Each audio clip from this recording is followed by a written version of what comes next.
Good afternoon, everybody, and thank you for joining me for my regular update of what's going on in Washington. I've got three subjects I want to hit at the top, and then I'll turn it over to Laura for questions.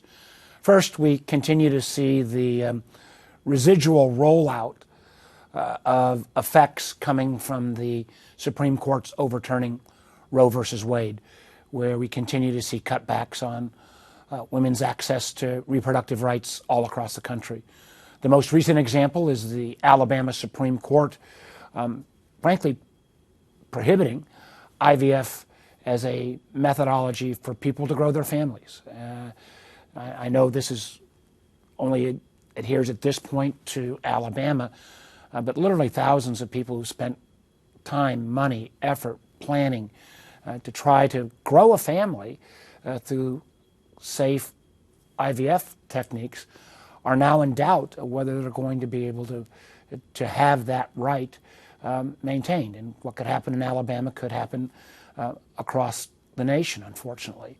That's why my Democratic colleagues and I said, let's make sure this right to this medical procedure is enshrined in law. We've seen from former President Trump to Republican candidates all rushing to say, oh, no, we want to protect IVF. Well, we put forward a bill this week, and unfortunately, that bill was objected to. And again, I think it's more than a bit of hypocrisy that a Republican Party that claims that it is pro-life doesn't seem to be pro-family in terms of women being able to have access to the IVF techniques that I think, frankly, all of us know some family that has used these tools to, frankly, have children, to grow their family. And I think we have to do all we can to protect women's access to reproductive health care. IVF is part of that. And unfortunately, this is a trend since the Dobbs decision that if you care about women's health care, if it doesn't concern you, it should. And those of us who stand firmly with women, their family, their doctors in making these healthcare decisions will do all we can to protect IVF on a national level, but also protect women's healthcare rights, which I'm glad to say, at least in Virginia, has been maintained by the current Democratic General Assembly. Second matter, and that is a topic that, if it feels like this is a rerun of a bad TV show in terms of the threats around government shutdowns, you're right, it is. It's crazy that we are once again on the precipice of another government shutdown. It could come as early as tomorrow night, at least for about half of the government. It does appear that we will do one more short-term continuing resolution for about half the government until next week. The bills should be then printed over the weekend, and then the subsequent portions of the government, the really hard challenges around the border security, around Defense Department, will be taken up by March 22nd. I frankly think it's inexcusable that it's taking this long. This is not a Democrat-Republican problem. Senate Republicans, Senate Democrats, House Democrats, frankly, the majority of House Republicans know we ought to be operating on a budget. We're literally 5 or 6 months, almost 6 months into our fiscal year. Any other business that operated on this way would be out of business at this point. And there is no state in the country that is hurt more by these delays in having a predictable federal budget than Virginia. Whether it is our federal workers who have to be in question of whether they can go to work. I think about the air traffic controllers who have to go to work oftentimes without pay if we have a government shutdown. Government contractors, who we have a ton of them in Virginia, again, who government workers will at least get paid back after the government reopens. Contractors don't. So incredibly important projects that have been worked on, they come to a halt, and you may not even get that back pay. We do a lot of ship repair in Virginia. You know, if you finish a ship repair, you can't start on a new ship that may be coming to that dry dock, causing huge delays because those additional funds are only put in the next year budget. So this is a story, again, that people should be rightfully upset at. And the notion that a small group of MAGA-type far right and I'm not even sure Republicans is the right name for them anymore, are constantly threatening shutdowns is ludicrous. And my hope and prayer is that the Speaker will stand up to this group. I think Democrats, he can't pass anything in the House anyway. He's got to have Democratic votes. Let's do it in a bipartisan way. Let's get this budget battle behind us. The Senate has done its job. The House needs to do its job. This is not a partisan issue at this point. This is a group of extremists really holding the whole country's fiscal matters hostage. And unfortunately, that brings me to my last issue. I'm thinking, I was at a presentation this morning. I think I'm 15 years approximately into this job at this point. I can't think of an issue that is of more importance currently and for the future of our nation and for the future of protection of democracies here and abroad than continuing to support Ukraine in its brave battle against Putin's vicious Russian invasion of Ukraine. The Senate has done its job. We need to stand by our Ukrainian allies who have been remarkable at fighting back Russian aggression. If we don't get the additional funding for Ukraine in a short order, Putin will win. As chairman of the Intelligence Committee, I know that, and it will have such huge consequences for people. People should be concerned about this because we could see American soldiers in harm's way in honoring our NATO obligations to the Baltic states or Poland or other NATO nations, that Russia will turn its gaze from Ukraine to those other nations as Putin tries to recreate the old world around the Soviet Union. We need to stand up and get it done. This is again a case where it's not Democrat versus Republican. It is a group of far-right isolationists bending the knee to former President Trump that have prevented this bill coming to the floor of the House. It will get 300 votes in the House of Representatives. That small group should not be able to preclude America from doing its duty. Because candidly, I've said this before, if we don't do this, no country should trust us again in terms of future commitments. And what will that mean, literally, for decades to come? So I wish I had a more positive early report here, but I know a couple of folks on the line will ask me a positive question before we're over. But with that, Laura, why don't I turn it over to you and we'll get started on the questions. Senator, our first question is Edwin Vieira with Virginia News Connection.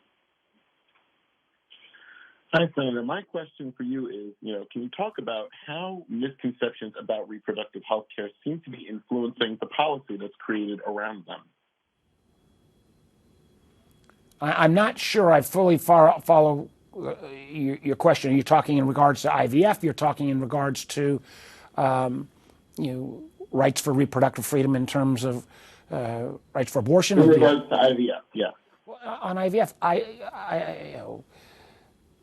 we can go through the procedure of how eggs are harvested and then implanted with sperm and embryos are created, and how sometimes there is this checking process that goes through so that a family, oftentimes people who resort to this practice or these tools have had problems conceiving in the past, and the notion that there should at least be some review so that you don't prolong those problems or you don't have a mismatch of chromosomes. This is a technique that has been used literally for years safely, and for many families it is their only way to conceive a child. And the idea that that would be taken away if this Alabama Supreme Court decision were to extend to other states, and there are many folks who are part of the so-called pro-life movement who believe that should be the law of the land, it's devastating. And for those, as Americans of good faith of all stripes step up and say, no, we want to protect IVF, and including former President Trump and all of these candidates for elective office, well, if they want to protect it, go ahead and vote for the bill we put forward this week that would put into federal law the right that this procedure is protected. Unfortunately, they chose to do otherwise. Senator, our next question is Mitchell Miller with WTOP. Hi, Senator. Wanted to go back to Ukraine, if I could. Pennsylvania Republican Brian Fitzpatrick on the House side is starting to circulate a discharge petition in an effort to get a vote on Ukraine aid in the House. Wondering about your thoughts related to that. And what is your message to House Speaker Mike Johnson about Ukraine as the House prepares to apparently finish votes today after a 2-day work week? Listen, I know Brian Fitzpatrick. I think he's been part of the so-called Common Sense Caucus. He works with me on all of these bipartisan bills. He's trying to navigate the crazy politics of the House. I do feel like I wish the House would simply take the Senate bill, throwing it back to the Senate could add weeks and weeks to this process with a clock that's ticking on Ukraine. Every week that goes on, Russians make more advances. Every week that goes on without additional munitions, Ukraine resolve doesn't waver, but their ability simply to equip their troops diminishes, and you can't reclaim that territory even if the aid comes later. We need to get this assistance to them now. And what I'd say to Mike Johnson is, I hope you can look yourself in the mirror, not just today, but a year from now, 2 years from now, 5 years from now. If you prevent this bill from being voted on the floor of the House and the will of the House being acted, I think you'll regret it for the rest of your life. You will be the person that will go down in history as having lost Ukraine. You will be the person that will go down in history as having allowed Vladimir Putin and his authoritarian, brutal regime to be victorious. You will go down as someone that also abets President Xi in China and the supreme leader in Iran and those who are authoritarian, dictatorial regimes everywhere. Because if we don't stand as we promised we would with the Ukrainians, dictators around the world will rejoice. And I've only met the speaker once. He seems like a good man. I just hope he does what I hope would be in his heart, and he has seemed to have said this many times to people privately. He knows how important this is, but the time for words is past. People are literally dying on the battlefield because our inability to get these critical arms to our Ukrainian allies. I hope he realizes what's at stake. Senator, our next question is Lindsay Kennett. Lindsay Kennett with WSLS. Hi there, Senator. I am following up about the IVF ruling. Now that this bill has been objected to, what comes next? How will you and other lawmakers work to protect IVF access? Well, listen, I don't know whether there'll be an action in the General Assembly to take this up. I think it should be dealt with at the federal level. And the remarkable thing is, virtually every Republican leader has said they want to protect this procedure. Again, this is about pro-babies. It's pro-family. It is pro-giving people who had an inability to have a child the chance to have a child. If they want to come forward with a bill, I'll look at it. But this Senator Duckworth, who is the Democratic lead, understands this procedure very well, and if there are complaints about the type of this bill, I'll hear them out. But instead, the bill was simply categorically rejected. So I think at the end of the day, what will happen is Americans will vote come this November. And if you want to not only protect women's reproductive rights around birth control, abortion pills, the ability to get that process, or the ability to actually grow your family with IVF, and one team of candidates, regardless of what they say, are against those protections, I hope people will remember that come November. Senator, our next question is Tom Brewer with WFXR. Good afternoon, Senator. I wanted to touch base with you about the federal building in Roanoke. We're one step closer to changing the name to the Reuben E. Lawson Federal Building. Do you think we can get this to the House, and what do you think it would mean to the community to name the building after Mr. Lawson? Well, Reuben Lawson was a graduate of Howard Law School, I believe, in 1945. He ended up working with the great, not just Virginia, but national civil rights leader Oliver Hill in leading efforts for desegregation across Southwest Virginia, I believe, not just in Roanoke, but I believe in Floyd County, in a series of jurisdictions. Renaming the federal building after someone that was about expanding rights for all Americans, I think makes a great deal of sense. This passed by unanimous consent in the Senate, so it sure as heck was not viewed as controversial if it got 100 senators to give their nod to say okay. My hope would be that our House colleagues will support this and join it as well. We've had conversations within the delegation about this issue. I hope this does not become controversial, because the renaming of the building after Mr. Lawson, I think, is appropriate, timely, and we've gotten very positive comments from the community, across the community in Roanoke. Senator, our next question is Ash Disler with WDBJ. Hi, Senator. You've already addressed all of my questions at this time. Thank you. All right. Thank you so much. We're going to move on to Dwayne Yancey with Cardinal News. Well, my question was asked earlier, which is the prospects in the House for the renaming of the federal courthouse in Roanoke. Oh, well, Dwayne, you're letting me off with just thank you for your restraint. We could talk about hold it, but like this. Let me take, since I got 30 seconds. I'm still strongly in support of trying to bring a tech center to Southwest Virginia or Central Virginia. I think there's some real opportunities we've got on small modular nukes, SMRs. We've got one of the great concentrations of that industry in the Lynchburg area. We also have one of the things I'm working on is the amount of power that these data centers are requiring. We've got a lot of them in Northern Virginia, but there's a lot of these needs for data centers that are starting to populate around Southside and Southwest Virginia as well, and that's even before you get to all the needs around some of the AI needed GPU chips. I'm trying to bring together a series of these tech companies that might be willing to invest or take the offtake on some of these SMRs. And I think a great location would be Virginia. Governor Youngkin and I have talked about this. The governor, I know, is supportive of this plan. So, one of the areas that I know the state is applying for is a tech center as well around this SMR issue, which I think would be a good one. Senator, with your efficiency, we're going to move on to our final question with Amy Knowles with the Virginia Dogwood. Amy, you got to give me. I started with all those grim factoids at the front end. Amy, give me a lifeline.